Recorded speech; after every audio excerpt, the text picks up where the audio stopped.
Many IELTS students have problems with yes, no, not given questions because it's often difficult to decide whether the correct answer is yes, no, or not given. But these questions come up frequently in IELTS reading. So if you want a high band score, you must absolutely know how to solve them. And this is what you will learn in this video. We solve a yes, no, not given practice test together step by step, and I show you how to find the correct answers. If you're going to take your IELTS soon, check out my IELTS materials. There I teach you everything you need to score high. I show you step by step how to give high scoring answers, and of course we do many practice tests together so you will feel confident for your test. You can find the link to the IELTS materials in the description box. And now let's get started. Here you can see the reading passage, and this is the question. Now, let's first have a look at the question. Don't start by reading the passage, because at this point you have absolutely no idea what the question is about. So you don't know what you need to look for in the passage, and this means that you waste valuable time. That's why we go directly to the question and figure out what the question asks us to do. The question says, does the following statement agree with the views of the writer in the reading passage?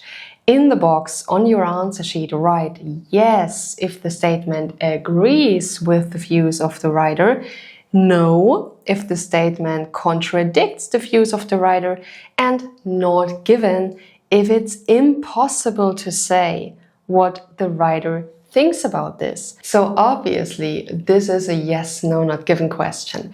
I'm going to write this down. Now, let's have a look at the statement here. What does the statement say?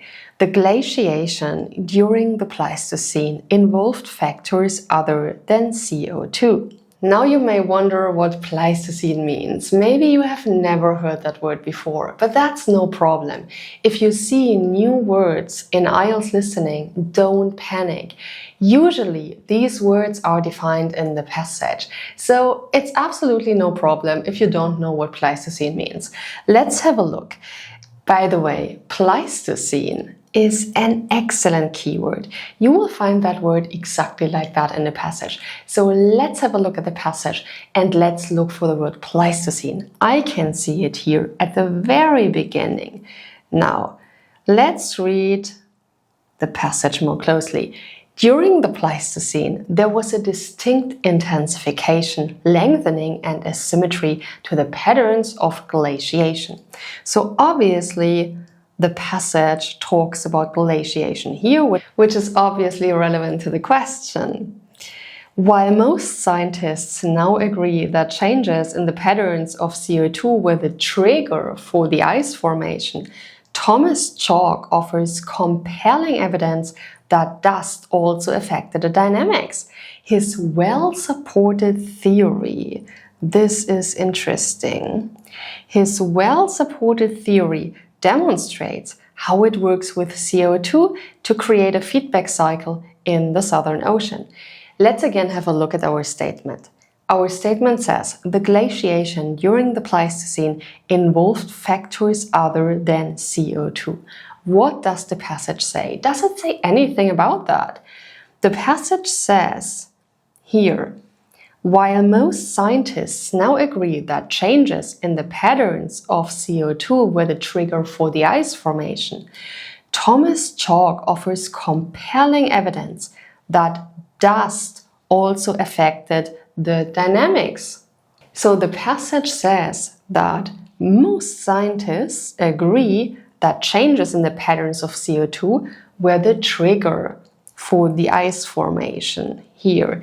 So CO2 is mentioned in our statement here, and the passage says, yes, changes in the patterns of CO2 were the trigger for the ice formation. But does the passage say that the glaciation involved factors other than CO2? Does this agree with the views of the writer?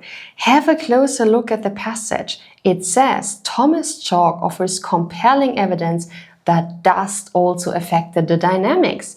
And then the author goes on saying that his well-supported theory demonstrates how it works with CO2 to create a feedback cycle in the Southern Ocean. So the author says that there is compelling evidence that dust also affected the dynamics and that this theory is well supported.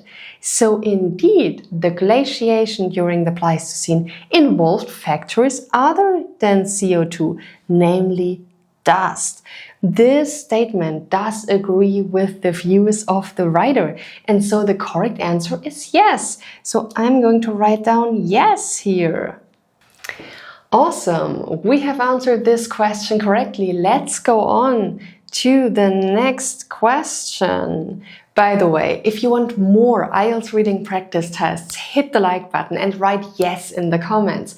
If you want me to talk about something else, tell me your video wish in the comments so I know what you would like to see on this channel. Now, let's continue solving this test. Let's have a closer look at the question. And if you have a closer look here, you can see that it's again a yes, no, not given question. So just quickly glance over it to make sure what question type this is. And now we don't have to read this more closely because we already read it before. Let's have a look at the statement. It says, Mayan writing was most frequently used for writing about mathematics. As you can see, at this point we have absolutely no idea what the passage is talking about. We only know that this is a yes, no, not given question, and we have read the statement. Now, let's have a look at the reading passage to see whether the correct answer is yes, no, or not given. We are looking for Mayan writing, and we want to know whether the passage says anything about that it was most frequently used for writing about mathematics. Now, I can see the word Mayan in the passage here, so let's start reading from here. Artisans from the Mayan civilization in Mesoamerica decorated everything from cups to monuments with an elegant and complex form of writing. Unlike English, in which one sound is depicted by one letter, the Mayan characters represented complete syllables or even whole concepts. One of the barriers to deciphering the script was the fact that two or more characters are frequently combined into the same space, simplifying elements to create a longer word or idea. Up to now, the passage doesn't say anything about mathematics. It does talk about Mayan writing. It describes what Mayan writing looks like here, but there is nothing about mathematics in the passage. Now, let's continue reading. Although cumbersome, the system gives insight into the mathematics and other complex aspects of the Mayan culture. So here we can see the word mathematics, so we are interested in this sentence. What does it say? It talks about the system, and it says that the system gives insight into the mathematics and other complex aspects of the Mayan culture. Which system is the sentence talking about? It's talking about the writing system, right? It refers to the elegant and complex form of writing because this is what's mentioned here, and then the passage describes the writing system more closely, and then it says the system gives insight into the mathematics. Now, let's again have a look at our statement. It says, Mayan writing was most frequently used for writing about mathematics. Is this what the passage says? The passage says that the system gives insight into the mathematics and other complex aspects of the Mayan culture. But does this mean that Mayan writing was most frequently used for writing about mathematics?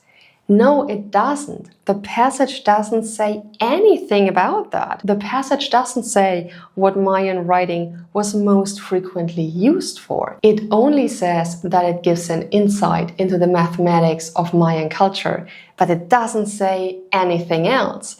And what's the correct answer if the passage doesn't talk about that? The correct answer is not given. Many students make the mistake of thinking that the correct answer is no because they can't find the information in the passage. If the information is not in the passage, the correct answer is not given. So I'm going to write down not given here. Let's go on with the next question here. And as you can see, this is again a yes, no, not given question. You can see this here. Now, let's have a look at the statement. What does it say? Plant respiration involves dividing carbon dioxide into sugars and oxygen. So we're looking for plant respiration and we want to know whether it involves dividing carbon dioxide into sugars and oxygen. So let's have a look at the passage. We start reading from here. Photosynthesis is the process that plants use to break carbon dioxide into sugars and oxygen in the presence of sunlight. Guys, this is interesting. Here it says, photosynthesis is the process that plants use to break carbon dioxide into sugars and oxygen in the presence of sunlight. This is what our statement partly says, right? You can see break carbon dioxide into sugars and oxygen here.